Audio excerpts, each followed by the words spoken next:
સજ્જન, સંતનો અર્થ છે સજ્જન. સંતની વ્યાખ્યા તુલસીદાસજી એમ કરે છે, સરળ સ્વભાવન મન કુટિલાય. સંત કોને કહેવાય? તો કહેવાય છે કે સૌથી પહેલો એનો સ્વભાવ સરળ હોય. સરળ સ્વભાવ ન મન કુટિલાય. એક તો એનો સ્વભાવ સારો હોય અને બીજું એના મનમાં કોઈ પણ પ્રત્યે ક્યારેય પણ કટુ ભાવ પ્રગટ ન થતો હોય. એવા માણસનો જેનો વિચાર હોય એને સંત કહેવાય આ સંસારમાં. સરળ સ્વભાવન મન કુટિલાય.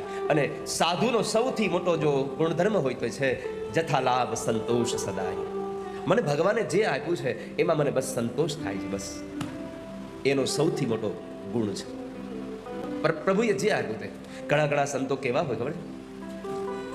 5 ઘરે ભિક્ષાવૃત્તિ કરવા જવાનું અને એ 5 ઘરે જો મળે, જે મળે એમાં આખા દિવસનો નિર્વાહન કરવાનો અને ન મળે તો ઉપવાસ કરવાનો. આજ 5 ઘરે નથી મળ્યું એટલે હું બીજા 5 ઘરે જઈ આવું. 3 ઘરે મને ગયો, પેલા ઘરથી ચાલુ કરે એટલે 5મા ઘર સુધી એની ભિક્ષા લેવા જાય.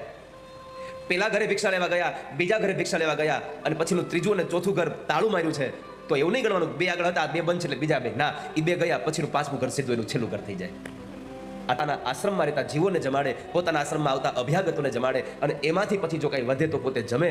આવા સાધુઓ છે એને સંતોષ કહેવાય. સરળ સ્વભાવ અને મન કુટિલાય, જથા લાભ સંતોષ સદા. એવા સાધુની સંતોષનો એ મોટો ગુણધર્મ એનામાં સમાયો. એવા સાધુની રક્ષા માટે ભગવાનનું પ્રાગટ્ય થાય છે.